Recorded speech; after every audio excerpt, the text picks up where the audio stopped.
funny story. Cactus is that's about. I was on tour. I was and doing a show in Copenhagen, and it was around the time that I was literally a man after God's own. I was abstinent. so like, oh boy. so there was a John. literally there was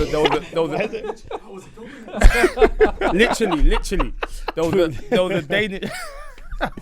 there was a very pretty Danish Colombian. That was like after the show. Danger. That was on it, and I was like testing my abstinence here. Yeah, I wasn't. I literally wasn't. Was like no. Do you know what I'm saying?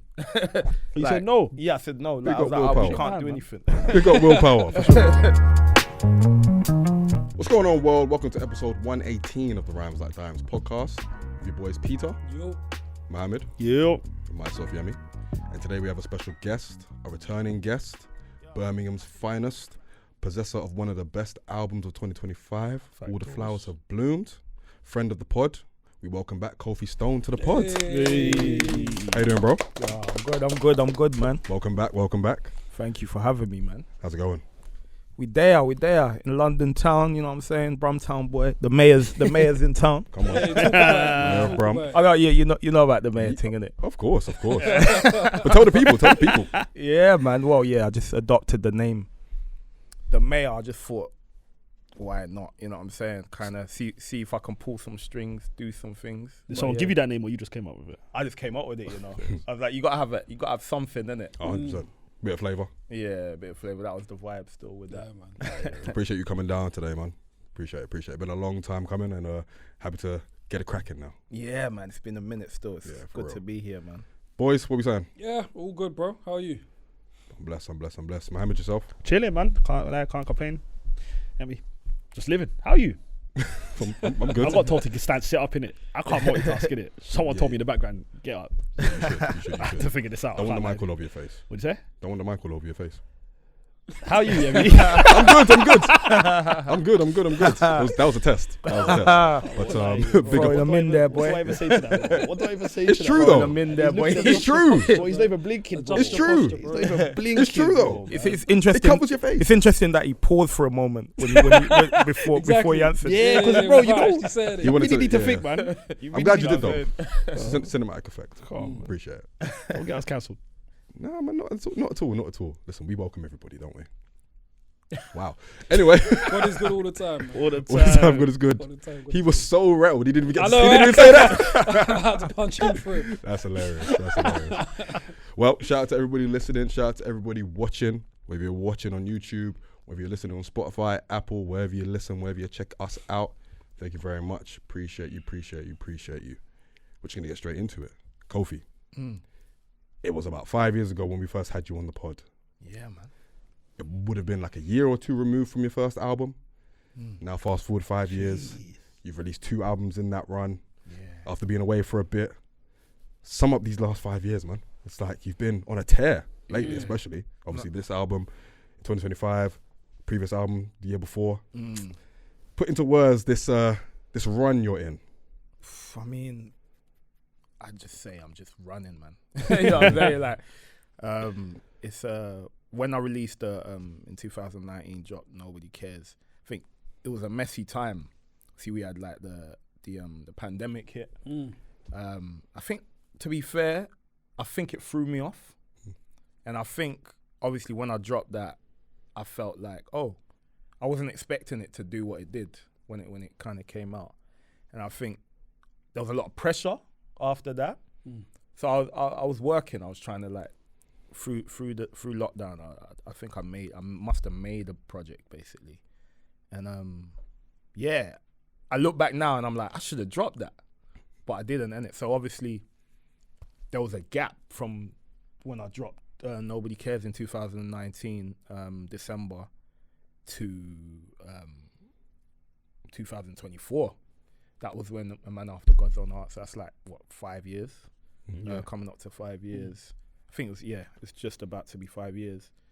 And, but yeah, in between there, I was just kind of just doing features and trying to find myself, trying to yeah, basically, the pressure was a lot. So I felt like I didn't want to drop anything that would be worse. Do you know what I'm saying? It's like, what do they call it? The sophomore slump. Sophomore slump. Yeah. Sophomore drinks. That got to me still.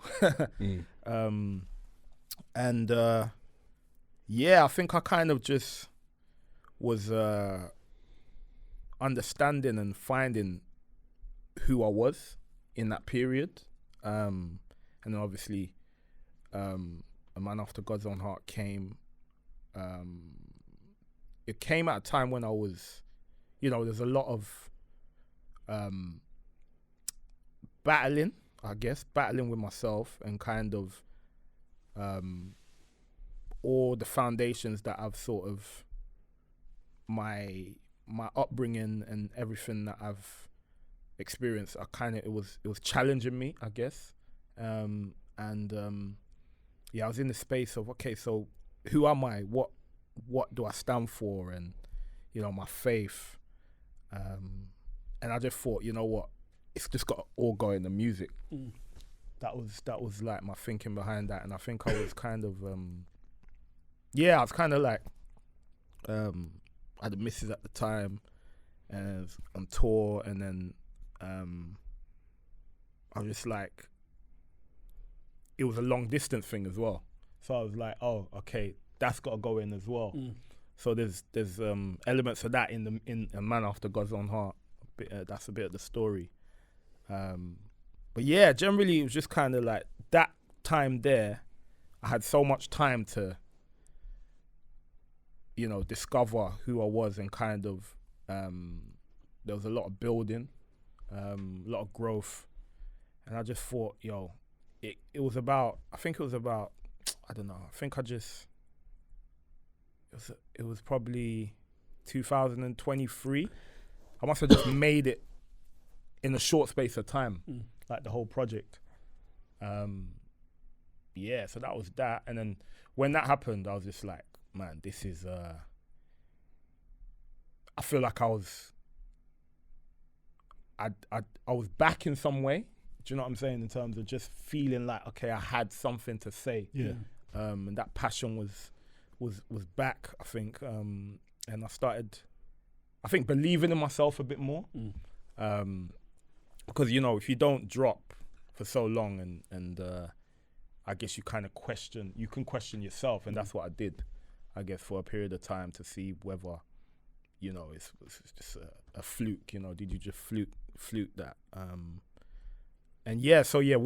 Once we made A Man After God's Own Heart, it felt like, okay, I just told myself there's no way that the gap is going to be anywhere near that from now on. And I was just like, I think a tour was announced, and then another tour was announced, and the pressure of that second tour on me was kind of heavy, because it was like the decently big, the capacity was big, innit? So I was like, okay, I told myself the gap's not gonna be big, but at the same time, tickets and all of that it's a big ask, so I'm gonna have to really do something. So the pressure of that kind of was like on me, and I was like, okay, we got to do something. I kind of just locked in, and to me it just made sense. It was like, okay, you have the power to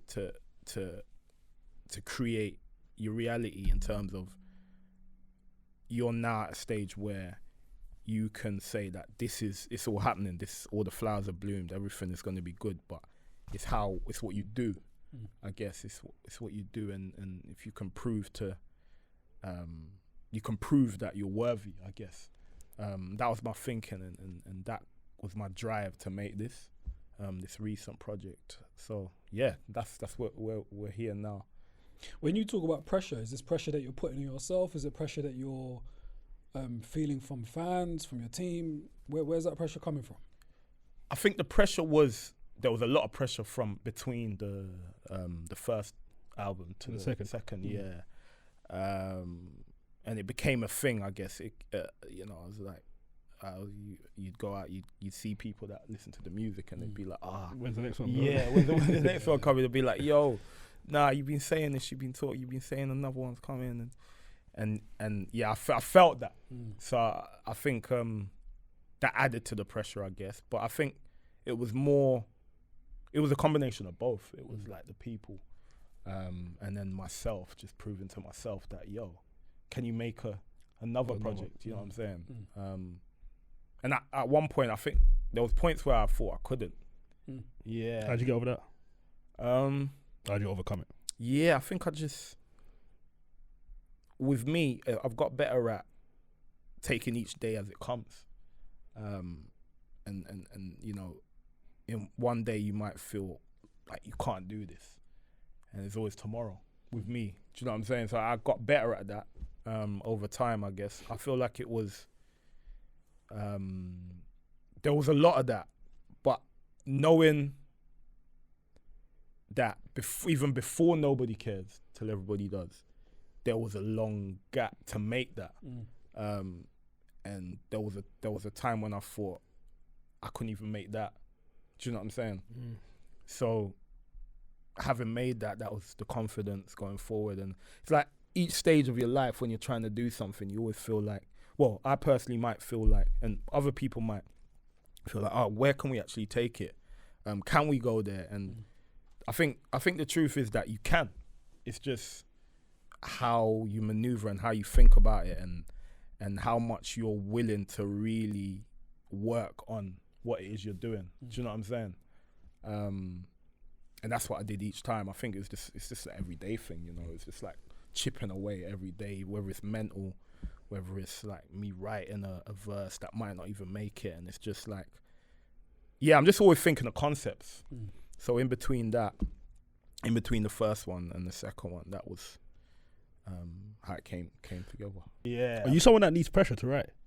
It seems like the common theme is pressure. Like you had pressure on your first album, then the pressure of the follow-up on the second album, then the pressure on the third. Are you someone that needs pressure to make music, or do you just kind of make music as you go? I think I need pressure, you know. Oh, for real? Yeah. Like some sort of catalyst moment to make me feel like, yo, I need to go in there and do it right. Yeah. and it's not always.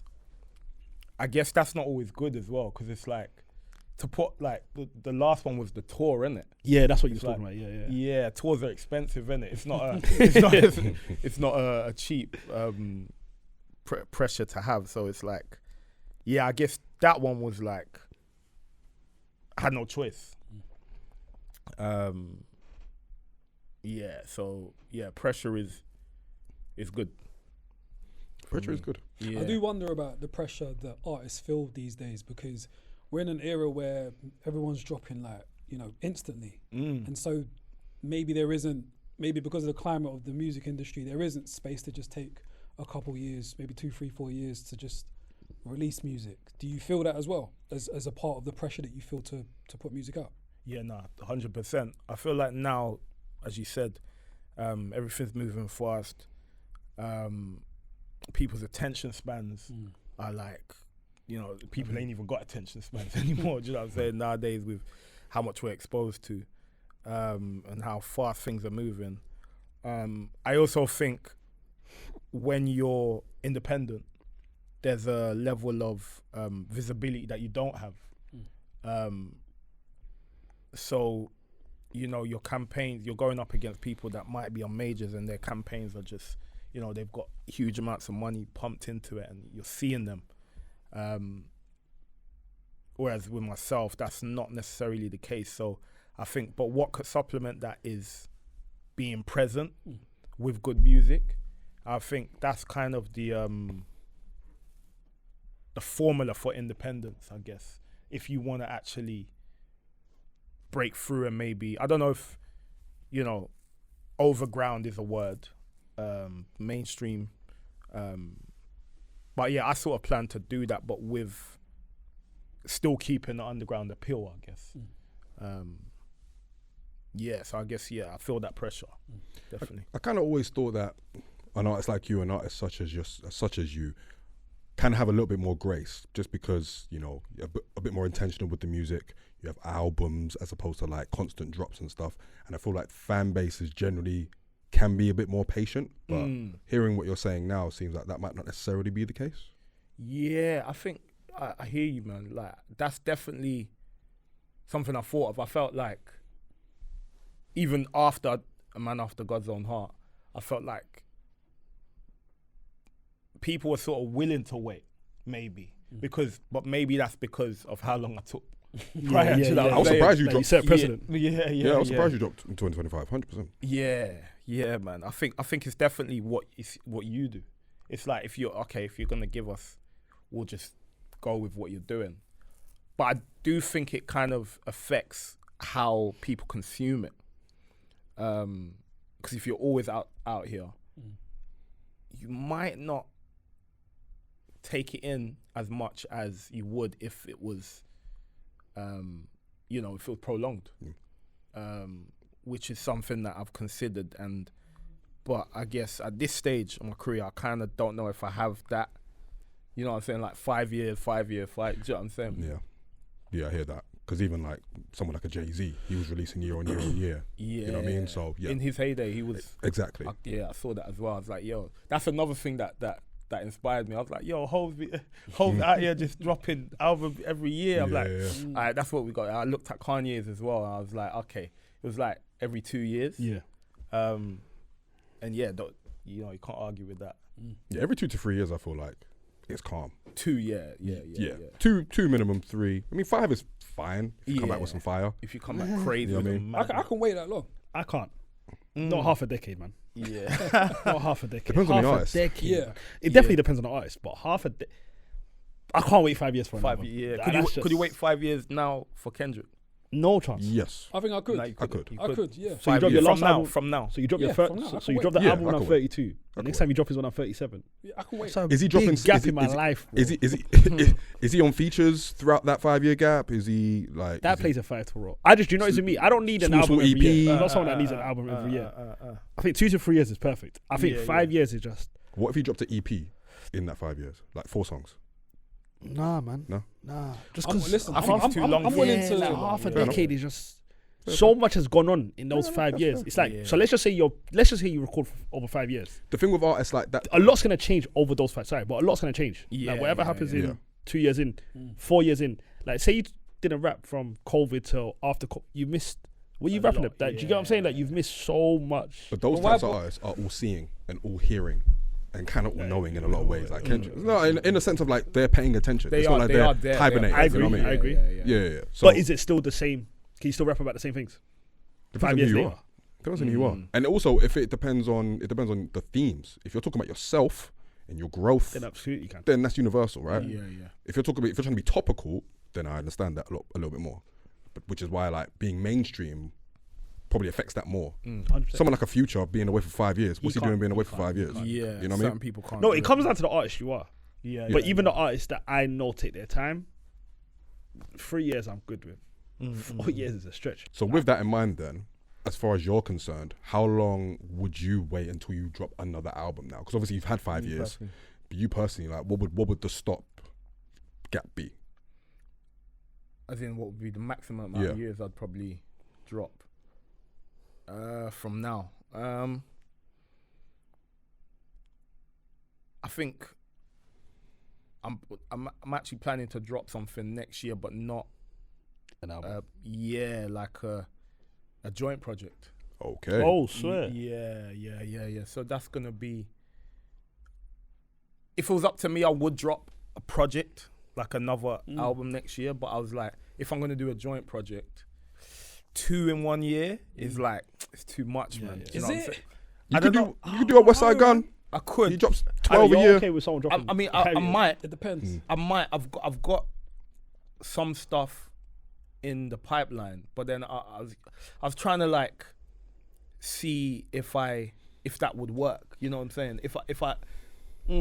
Yeah, I hear what you're saying. But I think it could. No, to be fair with you, I think it depends when they are. So like, if it's like March, and then end of year, Yeah. you know, there's enough time for it to be digested. Do you know what I'm saying?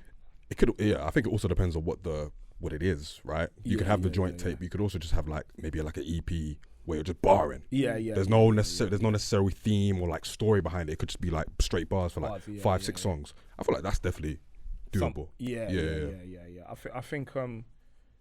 I think not long. If to answer your question, it's not gonna be long. I think there's even with all the flowers bloom, there's like a deluxe that I'm gonna drop. Oh, okay. Okay, yeah, fair. So that should That be makes sense. Because those are basically like new projects that now. makes sense. Yeah, Yeah. yes. that makes Those are basically like new projects now. Like the whole thing now is like I'm releasing the deluxe. Yeah.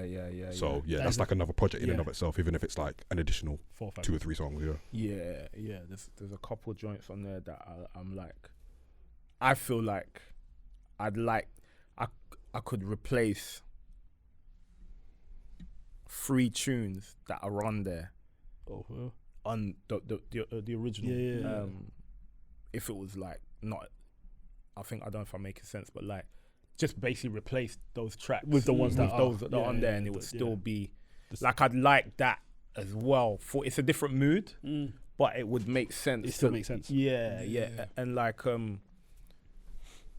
it makes it a different album. Do you know what I'm saying? Okay. So did you have the idea of the deluxe in mind when you were making that album, or was it just a thing of like you wanted a set number of songs on the original before you then dropped the deluxe? I had some of the tracks, but I just was like, this is too much of that particular thing. Right.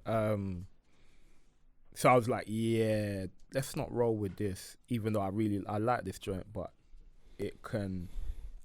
That was only like one joint that was gonna be on there initially.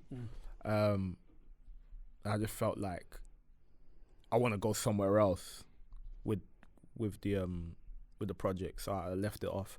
But then I wrote some new stuff after, which was kind of in a different world as well. So I think it'll be cool to. I think seeing the reaction of certain tracks, I think that will be interesting to see what people say now to these tracks on the deluxe. Yeah, out of curiosity, what were the 3 songs that you would have? I was gonna ask, but I didn't know if you were gonna say. It was where was it? So basically, the songs are a bit more. The songs that I've done in the deluxe are a bit more hype, and I feel like the album at some point, it becomes towards the end. It becomes like more deep.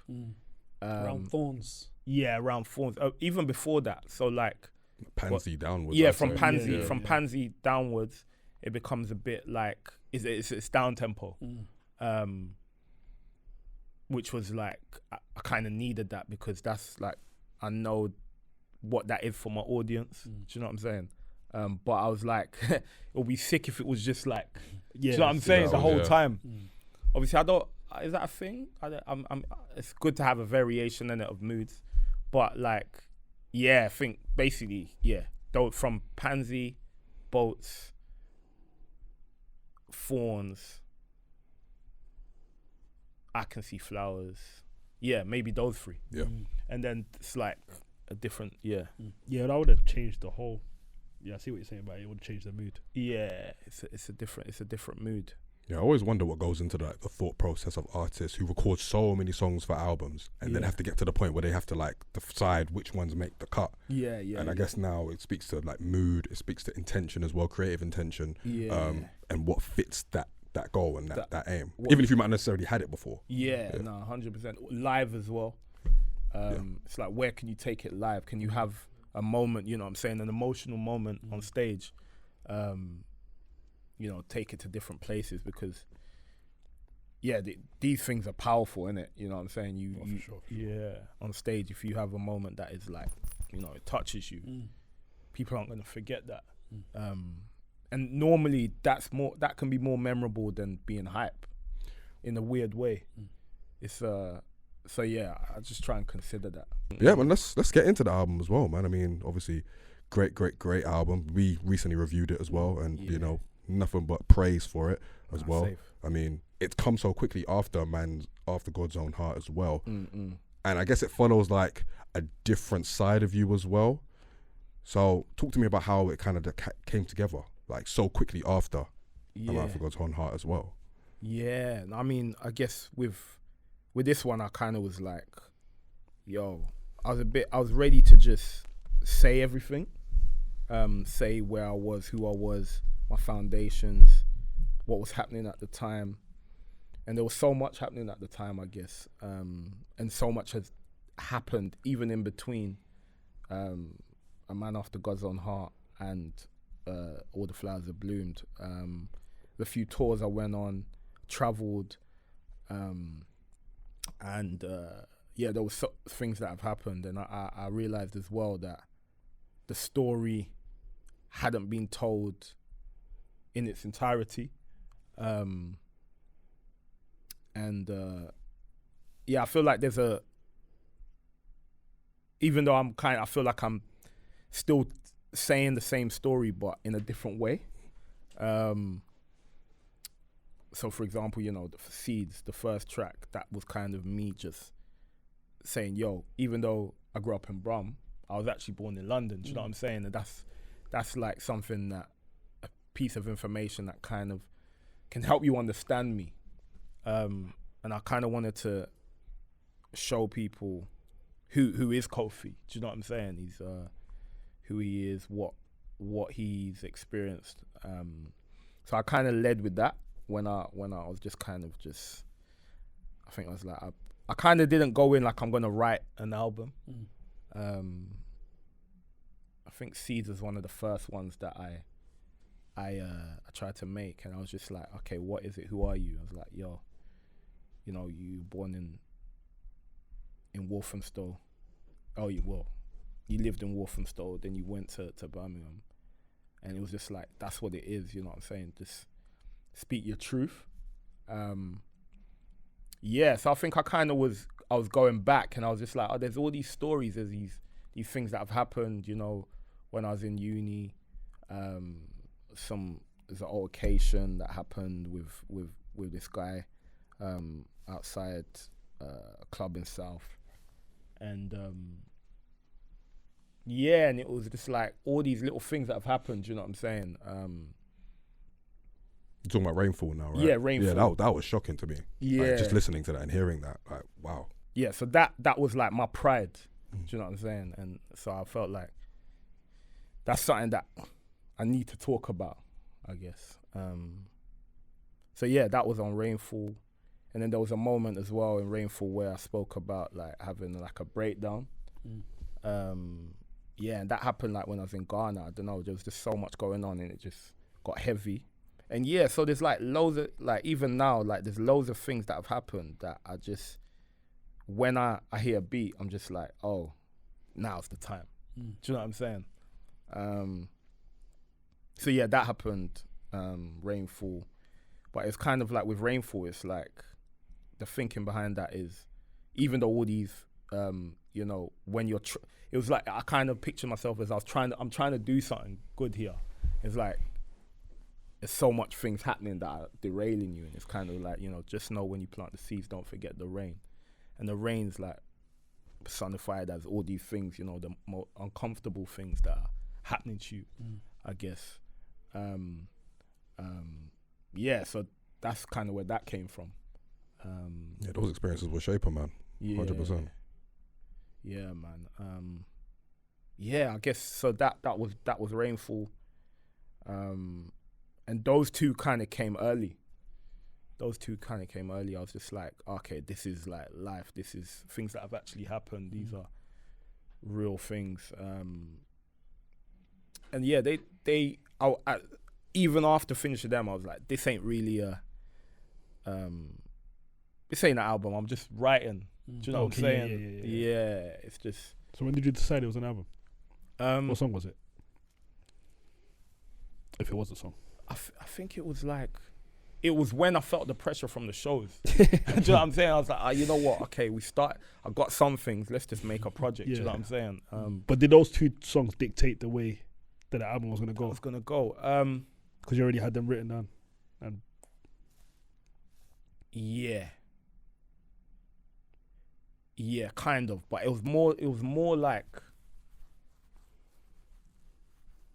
because I always try to get a balance. Do you know what I'm saying? And obviously, it's more to do with the stories, isn't it? It's like, like a funny story. Cactus is that's about, I was on tour I was and doing a show in Copenhagen, and it was around the time that I was literally a man after God. I was abstinent. so like, Oh boy. so there was a John. literally there was a Danish. there was a very pretty Danish Colombian. Colombian woman that was like after the show. Danger. That was just on it, and I was like testing my abstinence here. Yeah, I wasn't. I literally wasn't. Was like no. Do you know what I'm saying? You said no. Yeah, I said no. Big Like, I was up like, we willpower. can't do anything. They got willpower for sure. And that's what Cactus is. Do you know what I'm saying? Okay. It's like it's about me trying to, because I remember I was trying to like tell my brother, like my cousin at the time who was there. I was like, there's a bar in there. Where I'm like, pass it to my amigo. Do you know what I'm saying? It's like that's what I'm trying to tell him. Yo, you need to just do the thing so I can take the pressure off me. You know what I'm saying? One of them ones. But so yes, it's like all real situations. Do you know what I'm saying? I'm gonna listen to that completely differently now. It's one of my favorite songs. It's one of my favorite songs as well. Yeah. Yeah. Nah, safe. Yeah, that's kind of where that came from, man. Shout out to Copenhagen, I guess. Copenhagen is an interesting place. It's a very nice city. Yeah. Nice. Why did you pick that beat to do that on? Because that sound and production isn't anything I think I've heard you on before. So Yeah. I'm kind of curious as to how you decided that was going to be the song that you were going to do that to on this album. I had the beat for a minute, you know. I just like, yo, this don't sound like anything. Yeah. This just feels like crazy. You know what I'm saying? Funky. It feels like different, super different. So I didn't really have. I just knew I wanted to do something on it. And then obviously it connected with that story. And then it was just like, yeah, this is the one. And I think I tried loads of times to write to it, just wasn't happening. And then I kind of just was tapped into that story and just kind of all came out. I was like, I kind of wrote it and I was like, is this good? And then I was like, nah, I'm with this. I like the way that it's. And then like you go through processes of being unsure, and then where is it? Like where is this? Is this good? Is this like something that people want to hear? Am I telling the story right? And then I eventually laid it down in like the proper studio. And then it's like, yeah, I was with it. Yeah, that funky feel was like, you can feel it throughout the album as well. Obviously the title track as well. It's sonically like a different avenue for you as well. So that was intentional. Was that intentional? Yeah. Yeah. Like I kind of wanted to bring the funk in. Yeah, it was like Marigold. Kind of had that flavor to it. That's my favorite tune. Oh, cool. Yeah. Nah, safe, man. I love the production on it. I just love it's kind of in that Soul Equestrians kind of world. I was just like, I want to get something on this, and that's another. I don't know if you guys want to know what's behind the tracks. Oh yeah, of course. Absolutely, man. For sure. Ain't never gonna turn that down. Yeah, so that one was about a girl as well. But I went to New York and I got to know this girl. So it's basically about that. It's about Danish and Colombian. Yeah. So it's what? Danish and Colombian. Danish as well. Colombian. She wasn't Danish. Okay, she was black, but so it was like kind of started like a long distance relationship, but then it was like, nah, it's not gonna be a thing because you're in America, so we couldn't make it work. But it was like, basically just how I met her, I guess, just how like, so that it came from that, and I kind of was like with this album, all the experiences were just coming out. Do you know what I'm saying? But kind of came quick. It was just like, okay, I've never done it like that where I just thought of the story in real time, because it was in real time. I was just like, okay, yeah, this happened, just write this. And then it just was like, because I knew I had little time, so I was just like straight in, just, this is the story, boom, write the verse, all right, you're there, boom, done. That was kind of the vibe. How did you link up with Tyler Daly? I met him a few times. So I met him at, there was a festival, a Project 6 festival a couple years back in London. We didn't chat then, but I met Connie, the other one half of Children of Zeus. Big up Children of Zeus, by the way. Big up, for sure. Very, very cold. Both of them. So met him there, but we didn't really chop it up. And then in May, May just gone, met both of them again at the Clint Festival. And we were just kind of just, it was all love, and we were like, yeah, we sick to do something. Yeah, so I sent it him, and he sent me something back quite soon, and it was different to what the hook was. Oh, sure. Yeah, so saying that though, we're actually gonna do a remix. Okay. A Children of Zeus remix of Marigold, isn't it? So Connie's got a verse. Okay. And the first idea that Tyler sent me was a different hook. Okay. And in my head, I kind of was like, I wanted it to go a different way. So he sent me another hook. Did you tell him that though, or did he just know, maybe based on your reaction? I told him. Oh, you told him? Yeah, okay. yeah. And then he just killed it. He killed both of them. Do you know what I'm saying? And then, so the second one was like the one that is Marigold. So it's just like amazing from You're going to keep the first hook still for future use potentially? Yeah, so that's the remix. The remix. Yeah, that's with Connie, a verse from Connie and another verse from me. Oh, cool. How do you balance like rap bravado with vulnerability? Yeah. Because I feel like you do that very well, man. Like I feel like you're very good at really peeling back layers, but still being skillful and still being like, yo, I'm the best. Nah. Without saying I'm the best. Yeah. How do you, because I feel like just from listening, it might be a difficult balance to achieve. How do you do that? Safe. Just to interrupt, sorry. Water, great example. Oh, okay. Yeah, that is. Of that, like, staying, the vulnerability, but also like, technically you're still very, very sound and very astute. And I feel like that's like such a hallmark of the album as well, that song in particular, that very much spells out to me like, okay, this is the struggle. This is what's happening to me.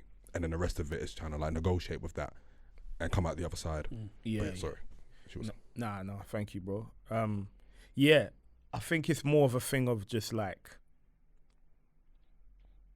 being brutally honest and just leaning into that feeling completely and not holding back. So like if you're low, if you're down, if you're not feeling good, it's all on record. Do you know what I'm saying?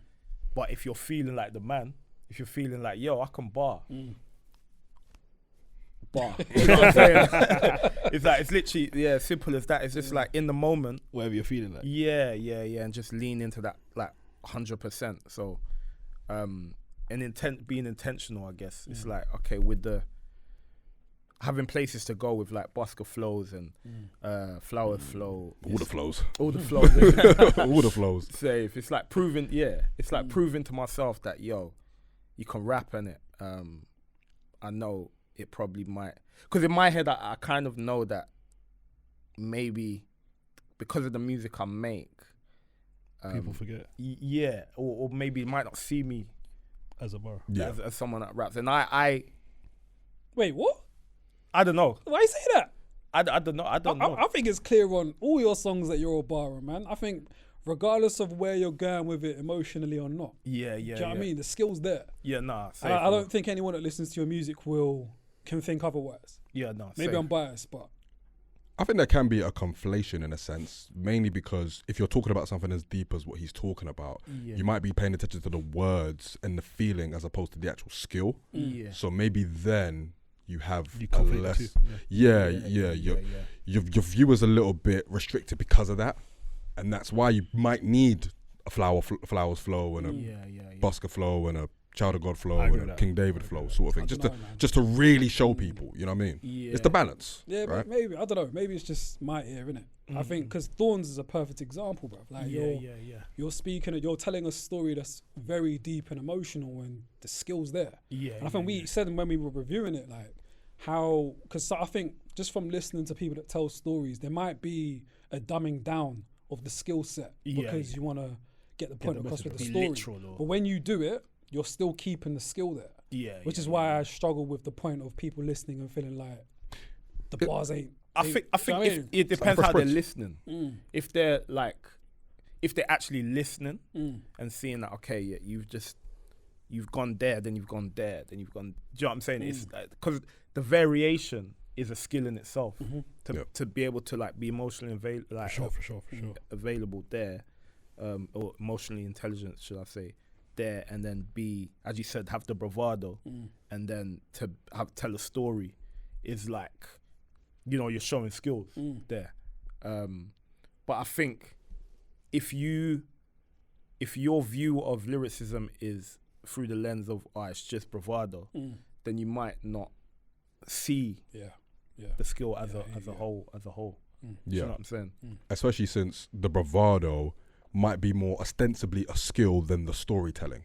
Like you can get off technique and get off skill a lot more doing the bravado than you might telling a story. Because for many people that just might be a linear storytelling without any real skill. Yeah. When obviously that's not the case, sort of thing. So yeah, it's like another chamber of lyricism, right? It's interesting because even on like the love songs that have the more female sensibilities, I'm hearing multi-syllable raps. Try to, which is kind of crazy. I always try to do that, you know. I went back to After Hours today, and I was like, okay, I mean, the multis are still there, sort of thing. Couple in there, yeah. I feel like that's where you have to prove more, because it's like people already think, this is a girl's one, this is a wet one, isn't it? You know what I'm saying? I'm writing a lot of this prior to going in the booth. But do you hear the production before you write? Or do you hear So you write to the production, you don't write just for the sake of writing? Nah, with some tracks. So like Thorns that I wrote before. Okay. Not to production. And then, but like Chamomile, I freestyled and caught a vibe and then filled the melodies and raps with words. So it was like, I played, the beat was playing, and I was just like, you know, like kind of like mumbling. Because that's what felt, I kind of go with what felt right in the room, do you know, like what feels good. And then the words came after. But yeah, with all of them, I've kind of just, that was with Kamal. With Marigold, I just wrote it. I was just like, this is how I want to sound. This is the flow. And I just wrote the verse. Just kind of just off the cuff. I was just like, yeah, this is it. But with Camel, I was a bit like, I was freestyling. Yeah. Okay, so it varies. Yeah, it does vary. Okay, quite cool. a bit. Yeah. And big up Sifo. Yeah. He's on the backing vocals. Nice. Yeah. He was singing. Yeah, he's crazy. You should check him out. Is it your favourite album of yours that you've made so far? Ooh. So what's your favourite kid? Right now, yeah. It's like your parents might. Well, I don't know if that's a thing. I ain't got kids, but I don't know if they're like, I'm like this kid's my favorite right now. We're spending time. You know what I'm saying? It's like it might be that. I don't know if that's a thing. But as of right now, it is. Yeah, as of right now, maybe because it's new. Maybe because I've wanted to do something that mixes the genre, kind of like goes different places and has range, but still in a respectable way, I guess. And I feel like this one has a sense of credibility to it that doesn't feel, too corny, mainstream. So yeah, I think that it's got a good balance. So I'm with it. I've kind of made up a narrative in my head that rappers are scared to rap with you.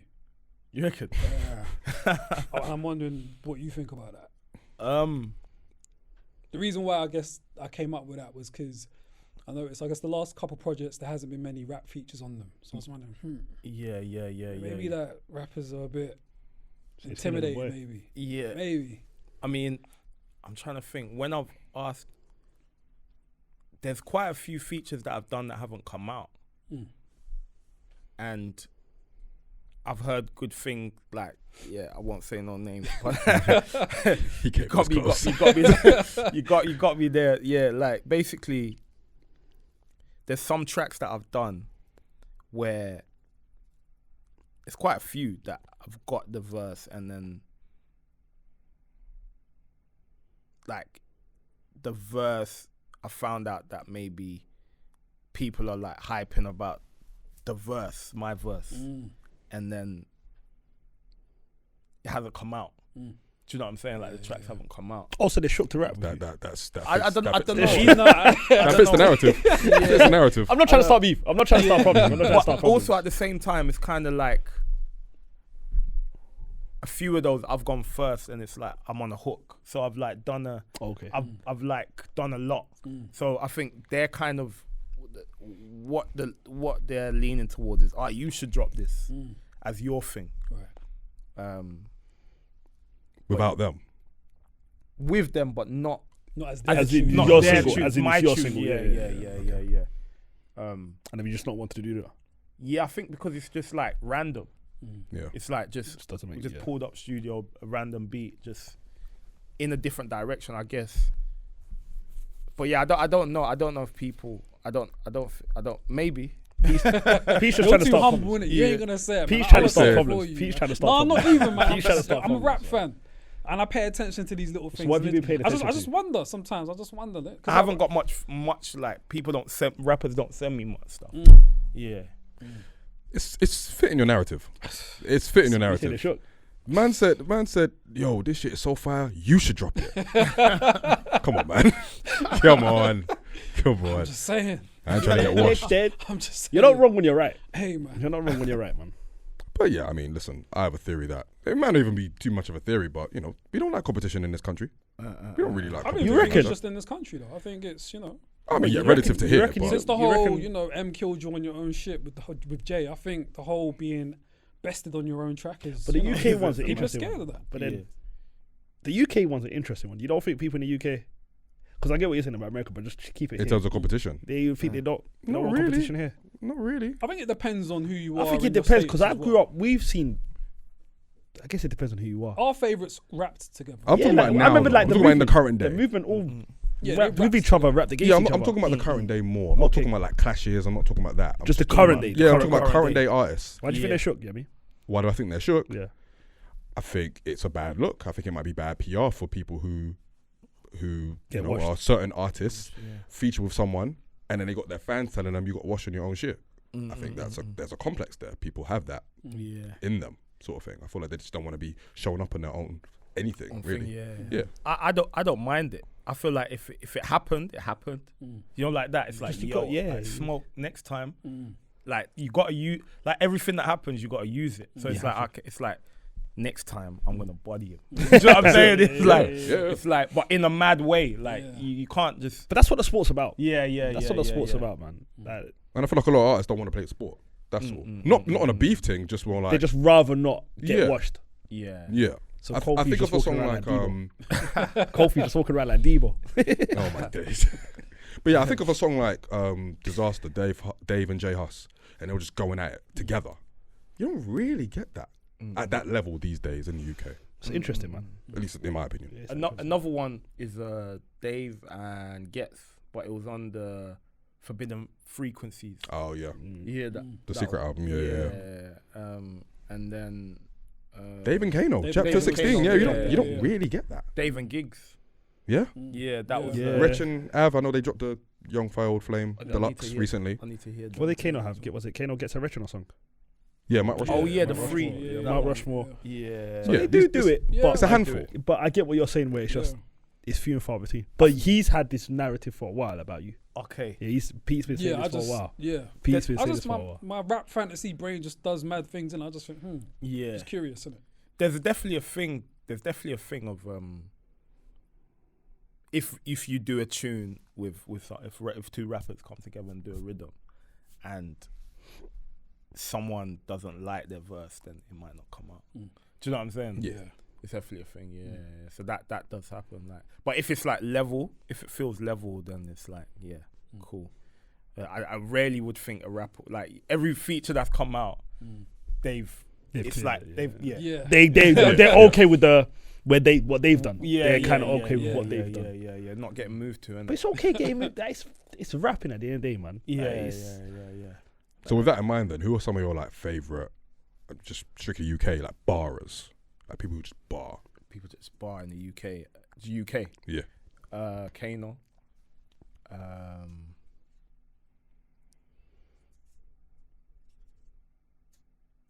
Rich. Even though Rich, like, it's kind of been like, it felt more musical. But I need to hear the young Fire Flame. But yeah, Rich, Kano.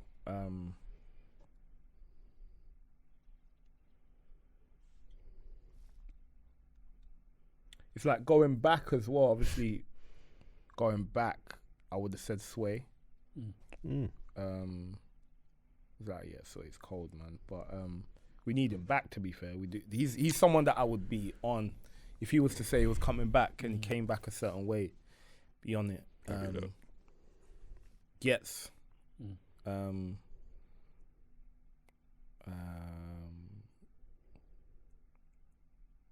Dave's sick. I saw you and Sebo shout each other out. Yeah, as well. I was gonna say there's some new school, like some of the new cats now. Cold. Sebo's cold. Sebo's nice. Geordie's cold. Yeah. Apex is cold. Yeah. Coops. Been cold. Yeah. Who else? Sims. Yeah. Nah, I'm rating the MCs, man. There's like, it's healthy. You know, I just excited to see what people do, especially Sebo. I'm excited for him, man. Yeah, future's bright for him, man. Yeah. For sure. What would you define as like a hit in your world, and how do you try to reach that kind of realization of what a hit is to you in your music, if you do? See me, I'm conflicted, because you see when I see my audience, I know who my audience are. It's like, what's a hit? A hit to me and a hit to them is different. And I've learned that. Do you know what I'm saying? But I think it's more just, to me, it's what feels like, yo, I want to sing this. You know what I'm saying? I want to replay this. Like the replay value is crazy. I think those are elements there. Replay value. You don't get tired of it. Makes you feel something. I think those are kind of the elements that are like hits. I think it changed. It's like, traditionally, a rap song with no hook isn't a hit, but I think that's where things come into. You got to change that, so it becomes a thing. Like, because I guess we'd say, you know, a hit is something that has a chorus and two verses, and that's like a traditional hit, I guess. But yeah, the narrative is changing. But so like me personally, like what Busker Flow, and let's say from that first project, Talk About Us. I'd say Talk About Us was the hit. Busker Flow is kind of like, it's a hit, but not in the same way that Talk About Us is. Do you know what I'm saying? Yeah. It's like, I mean, to bring up Meek again, it's like Busker Flow being like the intro of Dreams and Nightmares, and maybe like Talk About Us being going bad, maybe, just as far as like this is Yeah, in yeah, that I know realm, what you this is mean. in that realm. Yeah. But they're still, still hits just two different hits realms. Yeah, they hit in different ways, isn't it? exactly. Yeah. The hood hit The hood hit, yeah. in inverted commas. Yeah, which is Well, the intro is. Yeah, no. The intro is, yeah.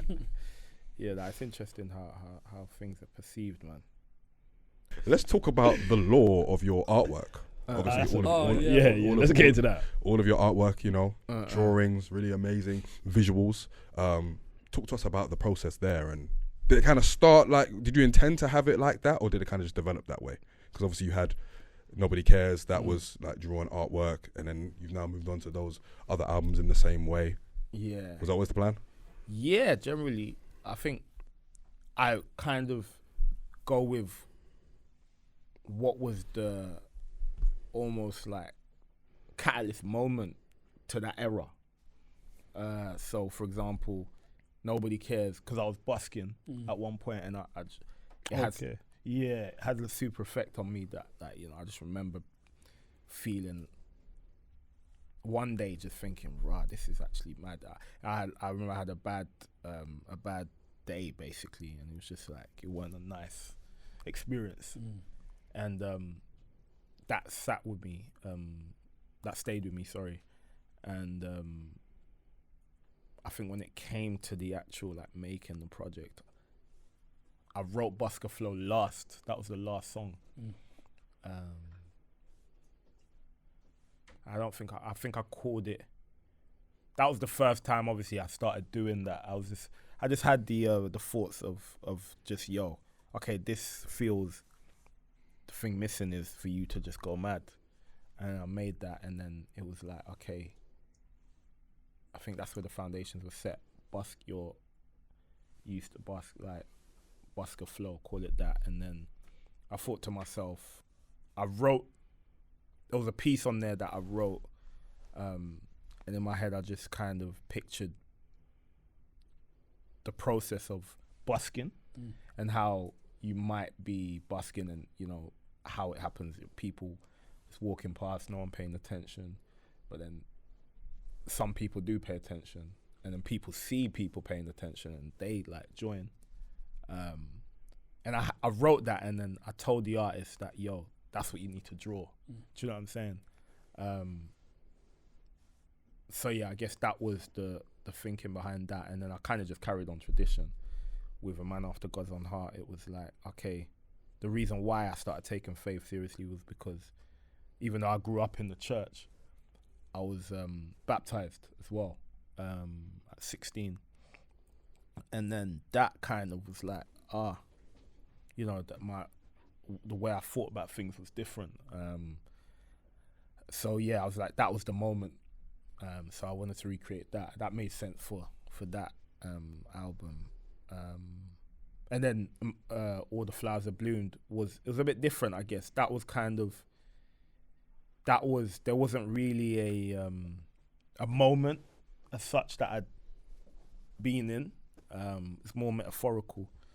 And it was just like, okay, you, a bit more cryptic, I mean. So at the end of Boats, I describe a guy, a woman that is with her son, and she goes to the garden, and there's the son, who's a child, is like, why haven't the flowers grown? Like, he's naive to it. And I wanted it to be like, that person on the front is me grown up, going back to that same garden. So that was the thinking behind that one. Yeah, it's kind of like looking at the flowers, and at the same time, someone that has laid foundations and is now seeing the fruits of their labor. Yeah, That's actually cold. Safe. Very good concept. No, thank you. All this, and we haven't even spoken about Thorns, like in its in its entirety. Heavy one. Yeah, nah. Very heavy one. The video as well. Yeah. Which very much contextualizes the song itself. Man, what were you thinking with that song, man? Yeah, no. But before you answer that, was there a difference in how you approached it versus when you wrote Hugh?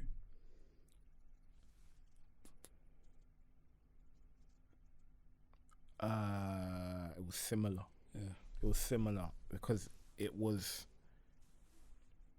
about one person, Thorns. So my approach was very. The only difference is there's perspectives in Thorns, whereas in Hugh, I am describing his story, which, you know, led to suicide. But in Thorns, there is a perspective of a family member who has schizophrenia. And the first verse is about them experiencing that and being feeling hopeless and feeling like it sets the story for how they feel and where they're at mentally. I think the first line is, "Where was the sorry for your absence? We missed you at dinner." And it's about someone in their life that is no longer present. And because of that, I believe that's one of the reasons that led to their schizophrenia. So the first verse does, you know, it does address that, I guess. And then the second verse is about, is also from their perspective. And then the third verse is my perspective. And that's like, you know, comforting and hoping that in sight of all these things that she's experienced, that almost that she hopes she finds peace.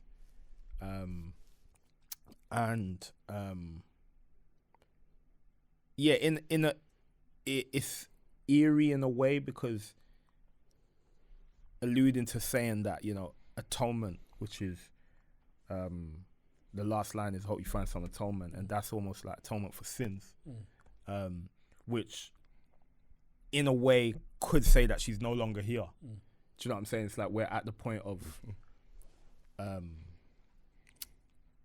you know, we're in between this realm and the next. So yeah, I kind of was playing on that as well. Yeah, so that's kind of what I did with Thorns. It's very poignant, very, very poignant, and yeah, very, very relatable as well. And I think that's the running thread of like your albums generally. Yeah, like the relatability, the fact that, you know, you can pick it up, put on any song, and you can immediately transport yourself to that feeling, those moments, sort of thing. Yeah, and that's a skill in and of itself as well. And Thorns, I feel like, is done at such a high level as well. Like even Jacob Banks' hook, "Spare won't pay the bills," like that's real. Yeah, like, that's very real. That's what really struck me. Yeah, he went crazy on that, and it's true. It's like, I think you said that it's like, even though you're going through all of this, we still have to get up and be strong, and you know what I'm saying, there's strength in it, and it's like, okay, we're gonna even though I feel like this, I gotta find a way out, you know, and whether that be, you know, through God, through other things, I don't know, like there are ways, you know, there's never like done. Do you know what I'm saying? With what you're going through, or like what specifically that person was going through. Yeah, so the hook kind of brings it back, I guess. It's like, even though you're going through all of this, it's like paying what pay the bills. They've got to rise up and be strong. At what point during the album's creation did you write that song? Because it sounds like a song that could have been made at the end. Yeah. Of the whole process. Thorns. I had Thorns for a while. Yeah, I had Thorns for a minute, you know. I had it, I think I want to say, before I even started The Man After God's Own Heart. Oh, bro. Yeah. I think I had it. Yeah, I think I had it like a couple years ago. Oh, wow. Yeah. Not all of it, but I think it was one day. Was it one of the songs you said you recorded after COVID? Because I remember you said after your first album you had recorded a few, but you just never done anything with them. I think it was like 2000. Yeah, I think it was after. Yeah, it was after COVID. Yeah, but not too far. Maybe like 2021. Oh, so still kind of in the around that time. And yeah, I just didn't have the music for it.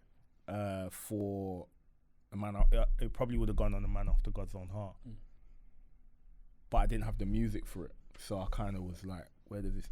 And I felt like it might be too. Did I have a lot? I'm not sure if I had a long song on Man After God's Own Heart, but I feel like, yeah, because I didn't have the music, I was just like, we don't have time to kind of like, get this one out. So it was just there, and then I just felt like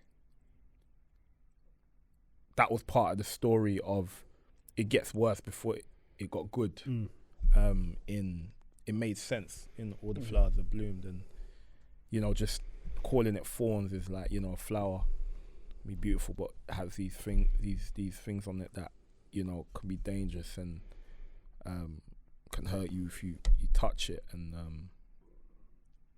it just was like the part that is danger. I say dangerous, but like the part that is not as pretty, I guess, of life.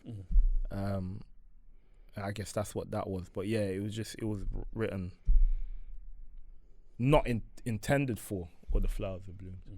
Yeah, just to get the story out and just to, because I firsthand experienced it with this person, so it felt like I wanted to talk about it because it was really close to me. You know what I'm saying? Yeah. What was the last song you wrote for All the Flowers That Bloomed?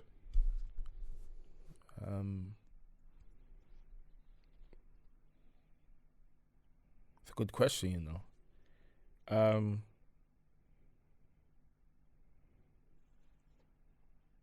Flowers Flow. Yeah. Flowers Flow, yeah. It's interesting, it's like tradition. Yep. Like they have a lot, yeah. Yeah. It's like, yeah. He said, I'm done with the deep shit. Let me bar off. Yeah. It's like, basically that. It's like, yo, let's get into it. What's your favourite flow song that you've done so far? Do you know what it is with Flower Flow? Yeah, it's like it's leaning into the grime bag a little bit. I told you. Yeah. I said it in the review. Yeah. I heard grime flows. Yeah. He did say that. Yeah. So like, it's a whole new bag, isn't it? It's like, okay, like, also I think it's a different world, so I think people aren't privy to me doing that or think that I'd even go there. Yeah. But I love that. I love all that stuff. I love grime. Like, you know what I'm saying? Like those are kind of my foundations, to be fair. Back in Brum, like Brum was grime central. Like, like even when I think it went a bit quiet, like in Brum, everyone was on it. JKs and P Money's. There was like this thing called Candy Goonies. That was it. And like everyone used to go up, like the grime scene from London and all these places. They all used to congregate there. It was like a serious big thing. Like P Money around that time, maybe like 2000 and I'm gonna say like 10. Yeah, that was happening. I only went one. I wasn't like, Mumsy wasn't even allowing me out. Do you know what I'm saying? Like she was bare strict with them ones there, and Brum was a bit around that time was a bit booky. But like around that. So, but like grime in school, everyone was spitting. My first tune was a grime tune, on the Kamikaze Ghetto Coyote. Oh wow, okay. On that, yeah.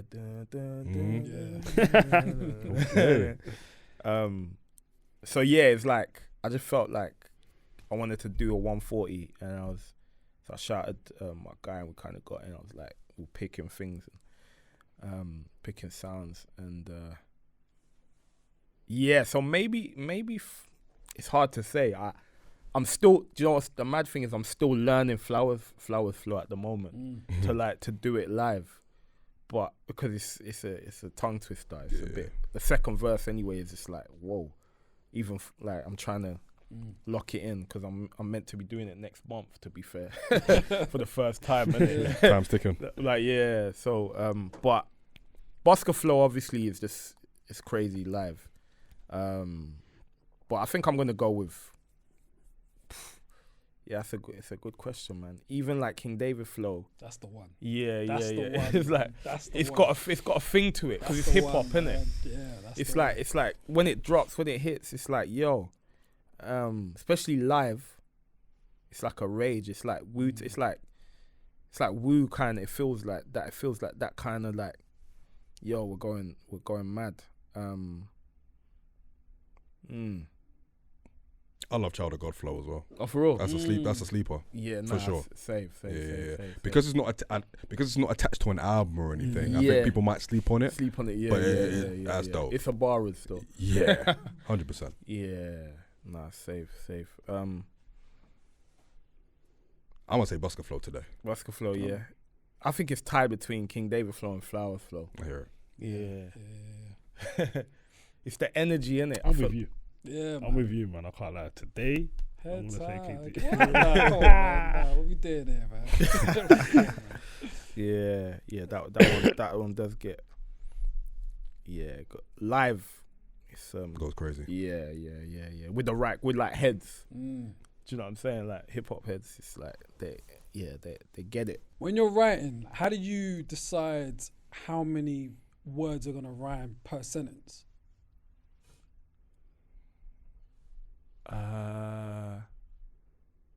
I say that because I guess when I'm listening to you rap, I will hear a lot of words rhyming in one sentence, and then they rhyme with the second sentence. And I just wonder, like, how do you do that?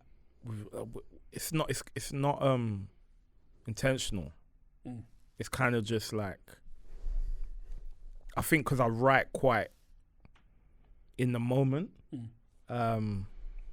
For example, like, I don't know correct me if I'm wrong, but I do that on Stories in Pajamas, where it's like I'm rhyming the line. Yeah. I think on White Linen as well. Yeah, linen shirt. Yeah. Do you know what it is? When it's it helps with the story. Like for linen shirt specifically, it helps with the story.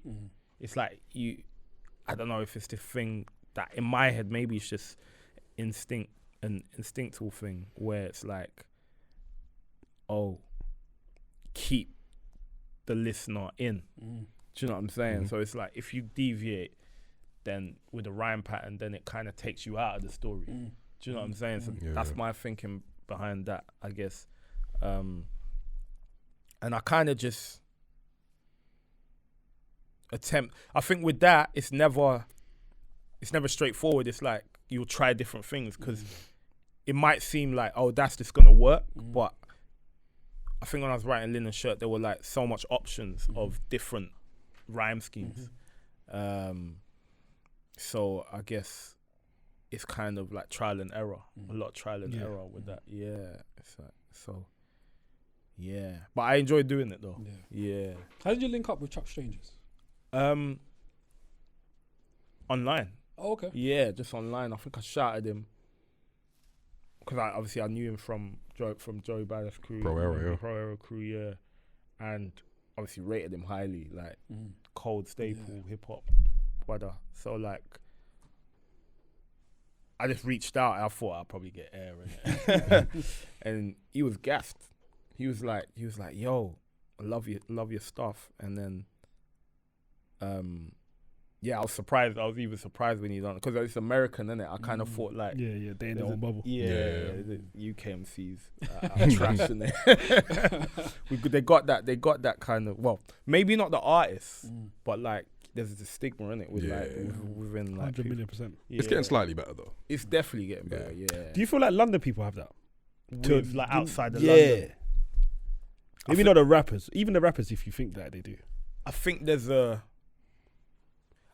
because I'm probably a bit lucky because I was born in London. I don't have the accent. too tough. But I think it might be different for me if I had it'll be definitely be different for me if I had a Brum accent. Like, especially in my raps. I think that, there's a London pride thing, which is cool, man. It's good. But I think that there is a stigma. Like, I think people feel like nothing can be better than anything from London. I think there is that kind of thinking. For sure. So I think a lot of acts might not get a look in. There's a lot of acts that if they were from London that are outside of London probably would be bigger. Do you know what I'm saying? More so rappers though, because of the accent. I think it's an accent thing. Yeah, I don't think it's for sure. It's a like where you're from.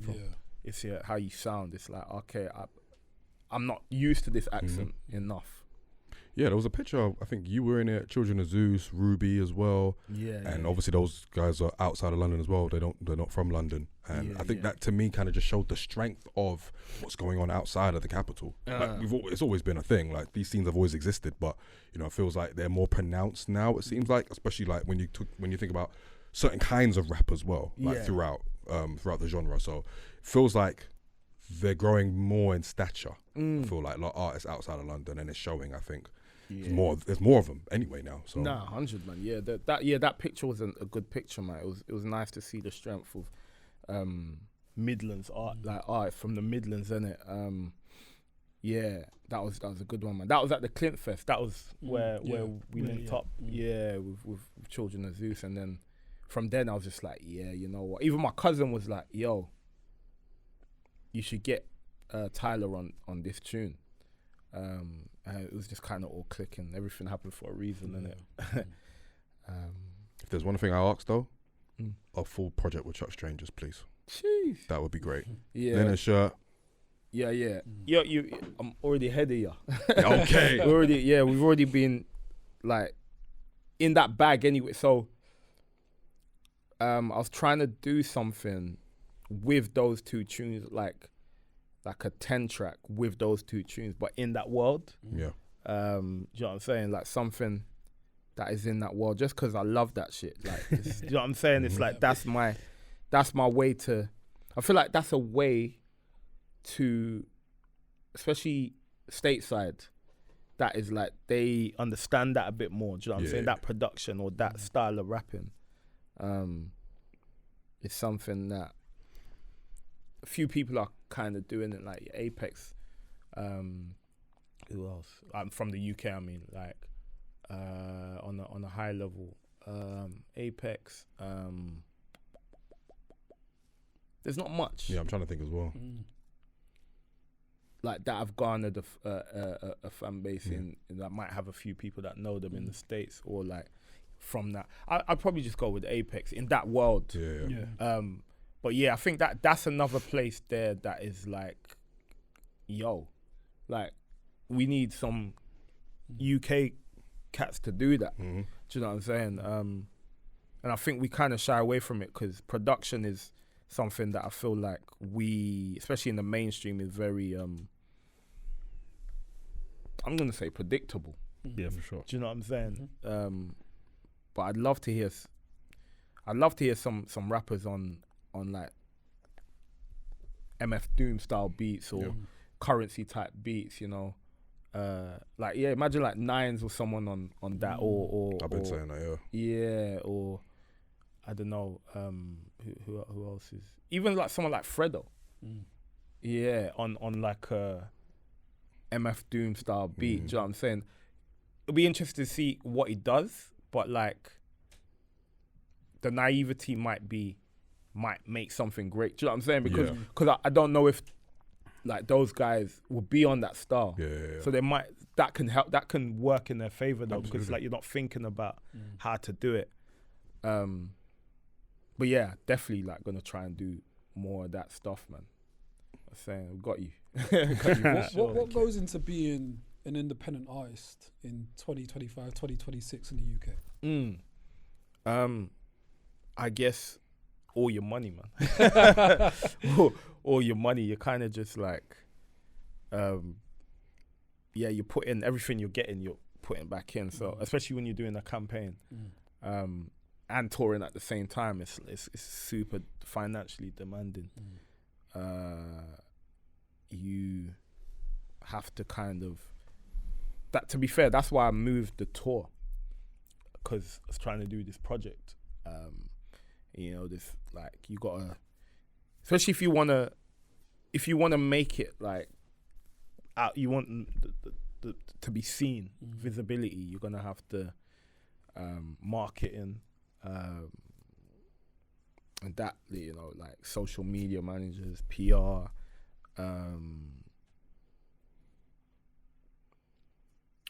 ads, all of that stuff, and you can run up a mad bill, and it's like videos. Are you a distro deal? Yeah. Just with Ditto. Got you. Yeah. I guess the difficulty of being able to have a certain amount to do what you need to do is the struggle at the moment as an independent artist. I guess those are the main things really. Just right now, it's promoting yourself. And I think because as I'm in this space now where it's like I'm independent, but I'm kind of more musical, I guess. I'm kind of not, I'm attached to culture, but I'm not like culturally, like someone superly culturally relevant. It feels like your cult following aren't super well. I might sometimes I've thoughts of things, and like what I'm attached to isn't necessarily, now scratch that. There is a movement I'm attached to, but they're not super loud. So for example, now you've kind of got the underground that is loud. Do you know what I'm saying? Like they're all like supporting each other, and like even like the people that are listening. So you can see that there's a movement happening. Whereas with me and others like myself, there kind of isn't a collective movement and people that are lifting up that scene, I guess. So because of that, as an independent, you have to do a lot of the work for your visibility. And, you're competing with people on majors, mainstream acts with just like unlimited budget. So I guess what I have noticed though is with this project, I think people are genuinely into it. So I think off that, the strength of that is like word of mouth. Do you know what I'm saying? So people talk about it. Don't know how far it's going, but I think that I've seen like people come up to me and say good things, and I think that is what you kind of can't buy. Do you know what I'm saying? 100%. However, whatever it does, I don't know, but I think that being independent now is super different to 5 years ago, because of the noise. Super noisy now, man. You have to cut through. Obviously, one, it's got to be great. The music's got to be great, and your presence. I think it's not just about the music. It's also about what you like, how people buy into you as a person as well. What do we know you? Do we mess with you as a person? Do you have a image? You're just as much a product as the music. For sure. No, 100, man. So I think that there's loads to consider when you're doing this. But yeah, we're still working on it. Of course. Yeah. Would you sign with a major? Yeah, man. If if they, the only thing is, I think I do like a one project album deal, because obviously making it this far, it's almost like 10 years that I've been in the game. For them to just now, after all of that, now, like, do you know what I'm saying? Like, own my catalogue for 20 years. Yeah. What was the part? Should have done it 10 years ago. Start. So I definitely do like a one, because boy, the deals that they be given is not nice. Do you know what I'm saying? Like, it's nice for visibility. It's just like, not nice. Yeah, because obviously out of the visibility comes brand deals and things like that can pay your way. But what you suffer from then is the percentage of your own. You know what I'm saying? You might be most likely typical label deals are like 80-20, 20 to the artist. So you're not really gonna, and obviously you got a big advance as well. Yeah.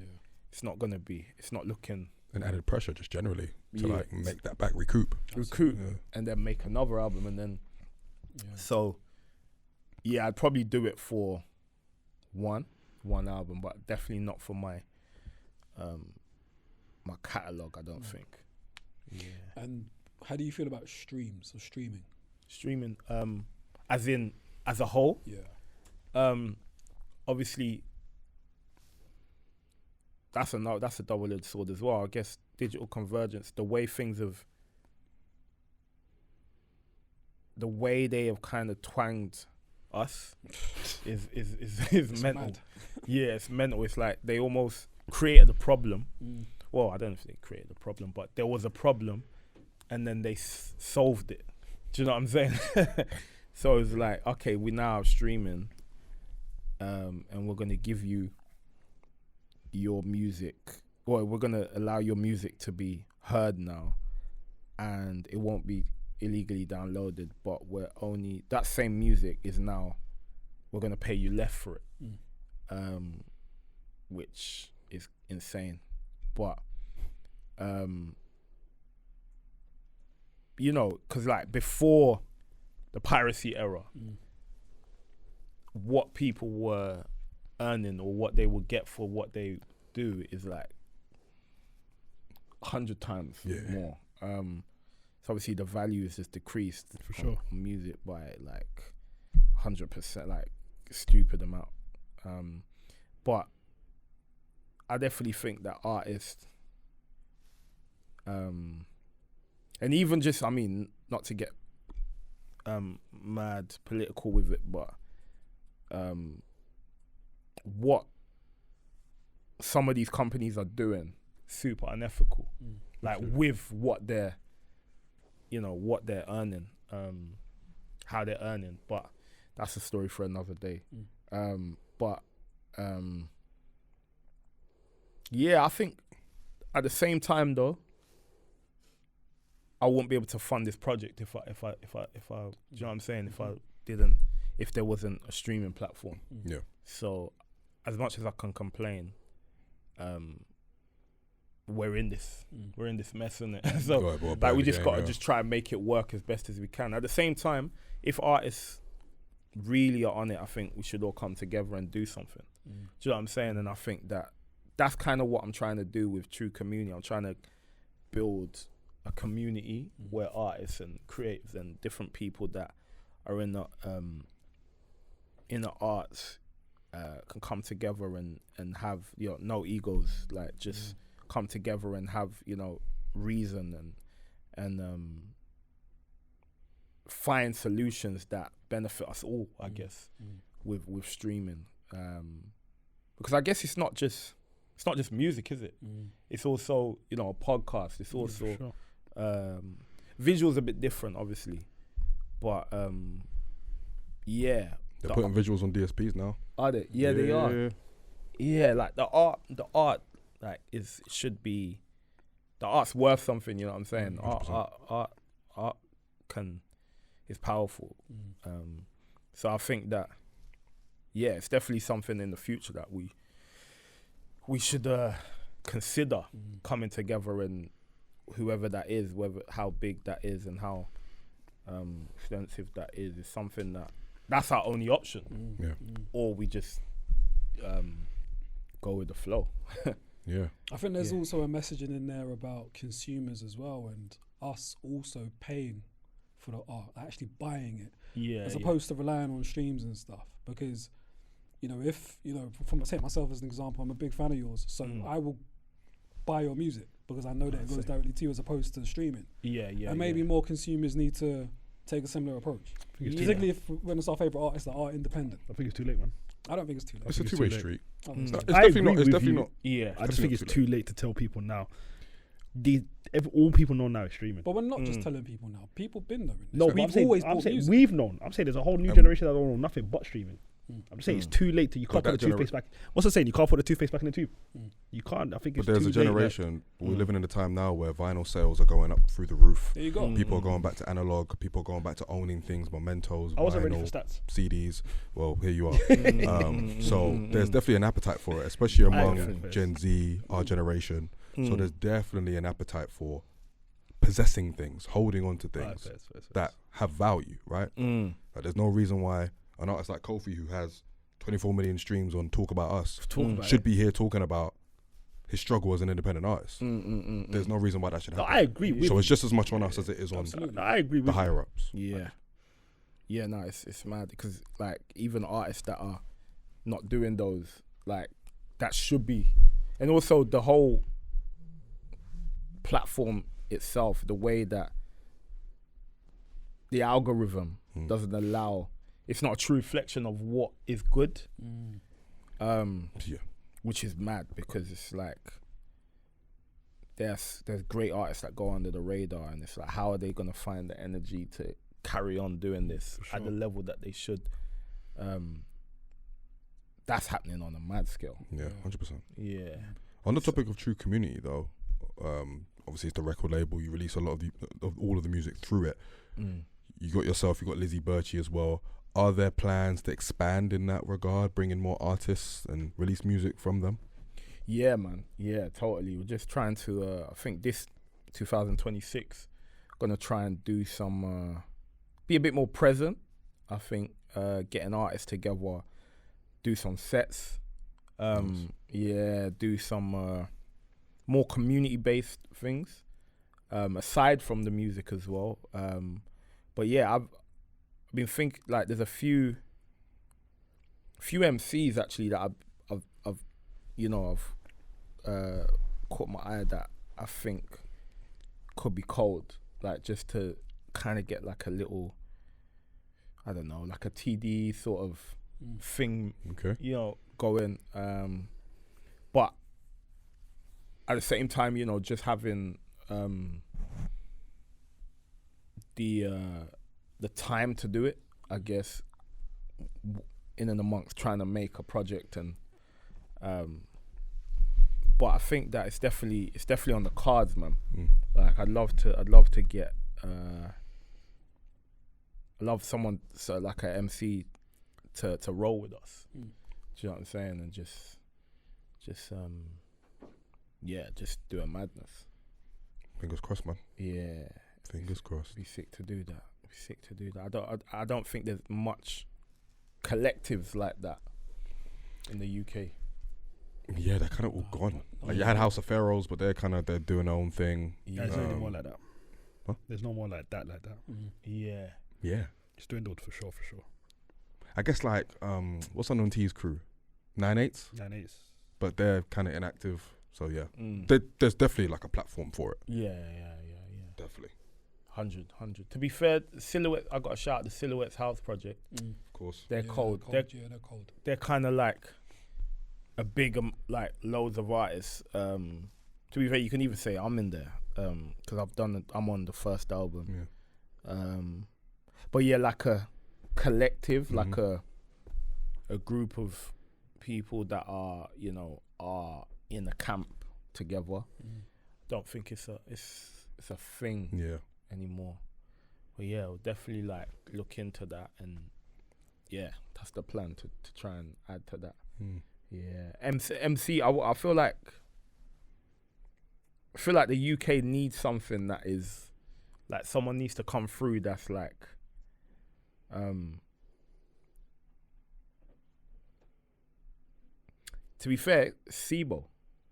Like I feel like he's the one that could be, because he's consciously aware, and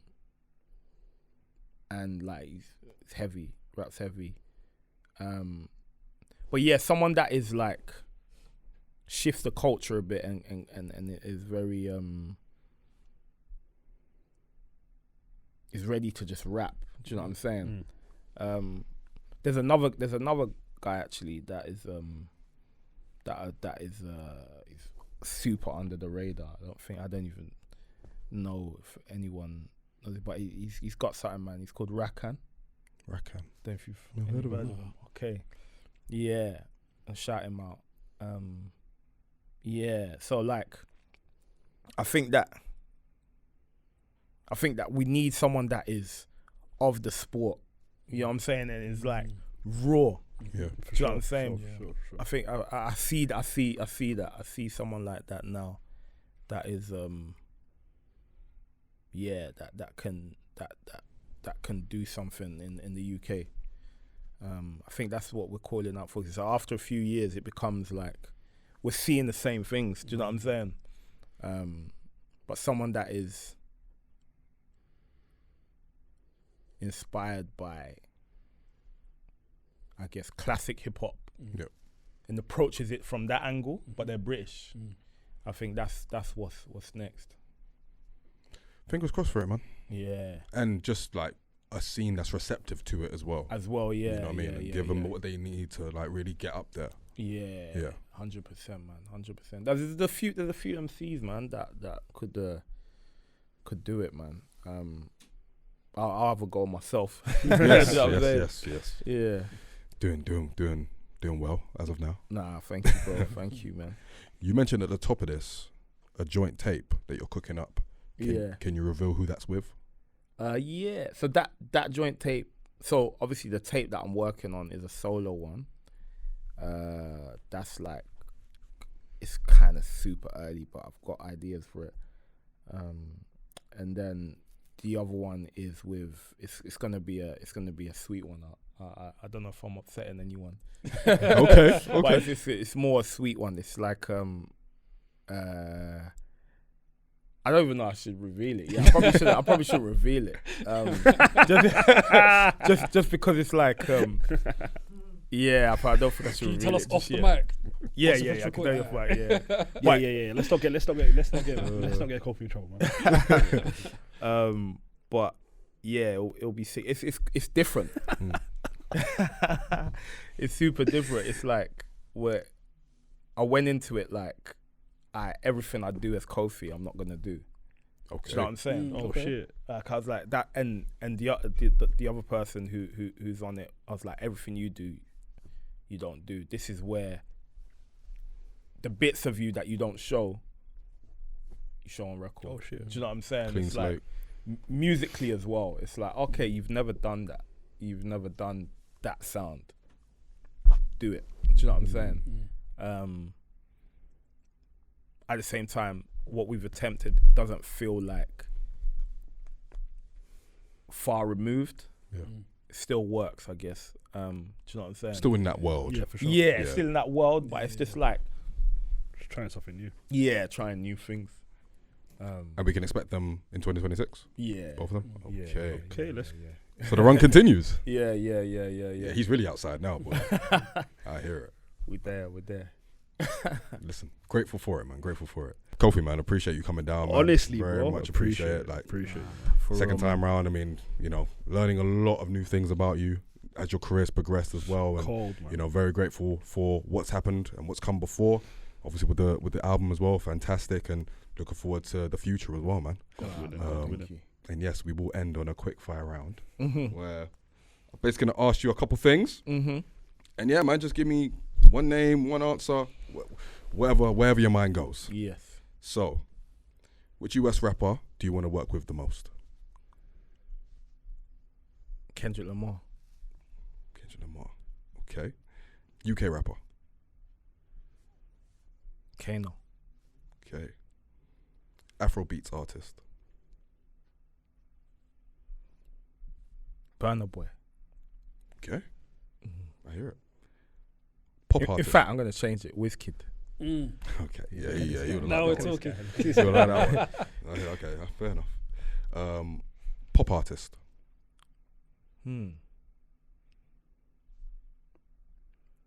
Does Adele come under pop? Yeah. I think a mad storytelling song with Adele will go crazy. I can hear you on Hometown Glory. I can hear that. I can hear that. Rolling in the deep. I can hear it. I'm more thinking like a Stan. You see, like Oh, when okay. Eminem got like that's Dido on, cold. Yeah, that's cold. and then it was like, but you brought Adele into, you brought Dido into his world. I'd bring Adele into my world. You know what I'm saying? Yeah. And if it's good as well, then Adele can make it her own song like Dido did. Yeah. Okay. I like what you think. R&B artist.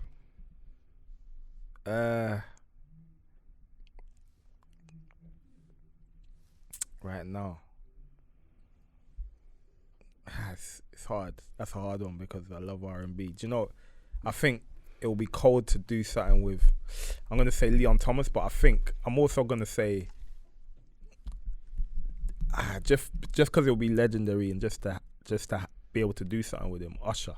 Okay. All right. Yeah. Right. I think that'll be cold. Okay, fire. Yeah, you and Leon Thomas would be dope. Yeah. See. Rock artist. Rock artist. That's a good question.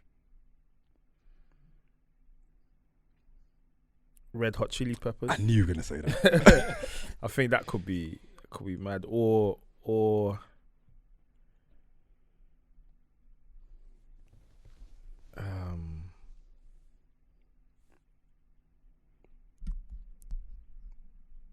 U2. Okay. That could go quick. Or do you know what could also go?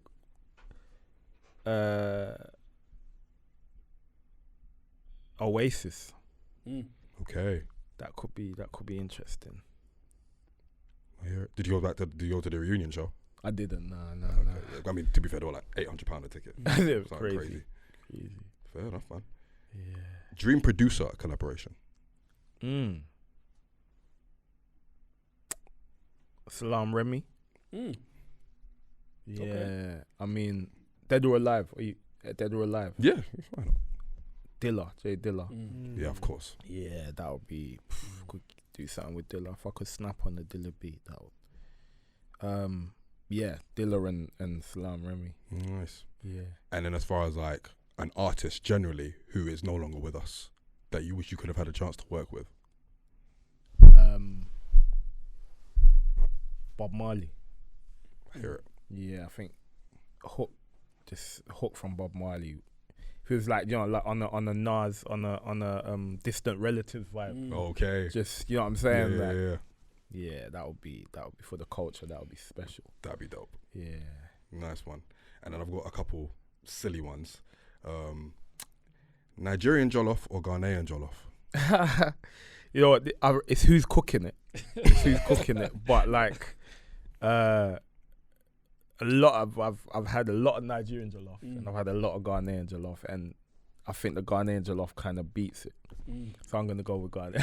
says the Ghanaian. I know. Do you know what it is? Yeah, it's who's cooking it, innit? You can't choose. You can't choose. Yeah. I hear it.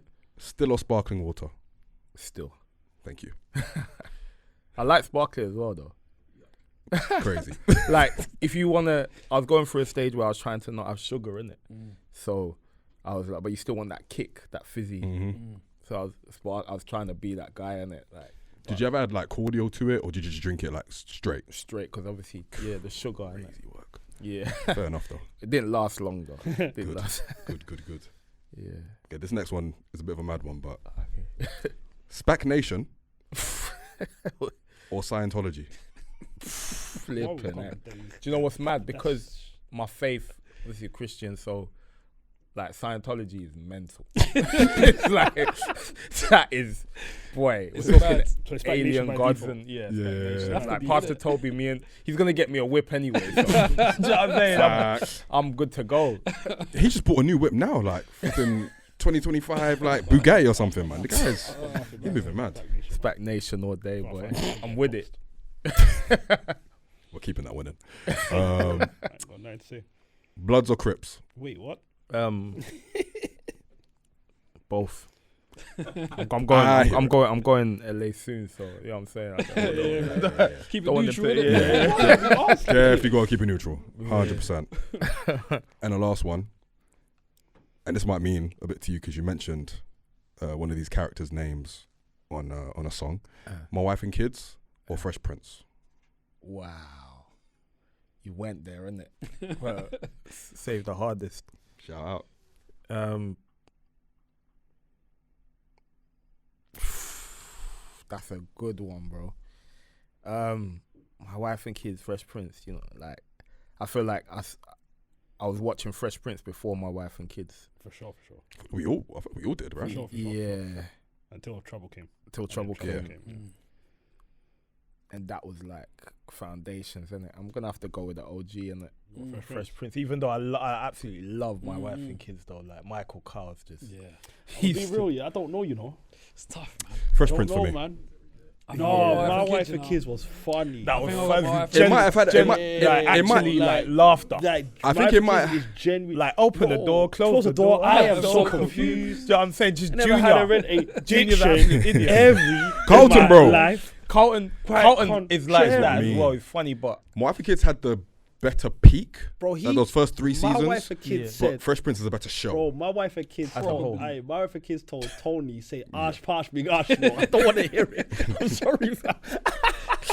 My Wife and too Kids many is moments. the goal, bro. even like when like Tony was like to what's her name? Claire. Claire, and his head blew up. Yeah, I remember that. I remember that. Yeah. I just love him, Mr. Cow. I just love him, Mr. Cow. I don't know what to do. I don't know what to do, Mr. Cow. Yeah, I feel like Tony is a character. Nahamim. Should be researched. Anyway, Kofi, thank you for indulging us with honestly, that. appreciate And appreciate you coming down once again. You're welcome back anytime. And man, we look forward to having you anytime you please, man. So yeah, man, thank you for having us. Appreciate Thank you for coming through. Yeah, Thank you for having appreciate me. you more than you know, honestly, Rosie. Nah, likewise, man. On the real, man. You might not the realest. So. Appreciate it, man. Appreciate it. Thank you, man. Pleasure to be here, man. One of the albums of the year, man. It's one of them for sure. Absolutely. Be my wrap up anyway. Nah, It's gonna be my wrap up anyway. that means a lot, man. Because you guys' perspectives are saying that best perspectives in the game, man. This is this should be at the forefront of it. Do you know what I'm saying? Of the culture. Appreciate you know it, what I'm man. saying? People ain't that tapped in. You know what I'm saying? Like you guys, you know what you're talking about, man. So Appreciate it. respect. Appreciate it, man. Well, yeah, that'll do it for another episode of Rhymes Like Dimes. Thank you for listening. Thank you for watching. All of that good stuff. Boys, any shout outs before we take the people out? Big up the Most High, always. Big up the Most High. I want to shout out Mariah Carey. And nothing more than I was listening to her the whole day today on the way here. That's all it is. Yeah. I was literally listening to Mariah on the whole journey here. God bless that human being. Because I don't think you might know what emotions does to me. Or honey. You know when honey drops, bro. Oh my I'm in my bag. So yeah, shout out to Mariah Carey. I learned new things about you through this podcast that I would never learn about you just outside of the podcast. I've known you for so long, and you share certain things on this podcast that I know. Why are you surprised that I listen to Mariah Carey? It's not a surprise. It's not a surprise. I just learn new things about you. You listen to Hanson, so I know you listen to Mariah Carey, so that's fine. But yeah, that's my shout out. Shout out to Mariah Carey. I'm gonna listen to her on the way back. Bro, I don't know why. I just caught myself zoning to her. Heartbreaker. Heartbreaker. I love Heartbreaker. She's got heaters. Do you know what I mean? Like she really is one. She's one of them ones, man. Emotional ones. Yeah, she'll hit you. like She'll get you. I'm telling you, man. Listen to Hero on the wrong night, bro. Just start crying. Mad. I'm telling you, bro. Yeah. I want to shout out DJ Premier. Obviously, the Nas and Primo joint tape came out recently.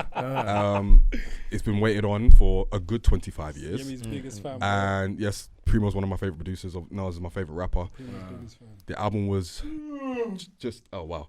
The album was just okay, and I feel like a lot of people were dumping on Primo and the production on the album.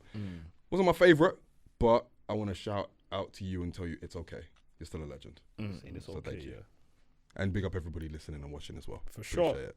Shout out everybody in the building as well. Shout out Drake. Shout out Abiade as well. And yeah, you'll hear from us again very, very soon. Obviously, big elephant in the room. We're in a new location. So expect more from this space moving forward. Big plans ahead for 2026. Stay tuned. But until then, keep in touch with us. Follow us on all socials at Rhymes Pod, X, TikTok, Instagram. Follow us on YouTube. Hit the bell so you're notified whenever we drop new things. And yeah, that will do it. So, from all of us, take care, stay safe, stay blessed. Stay black. Peace.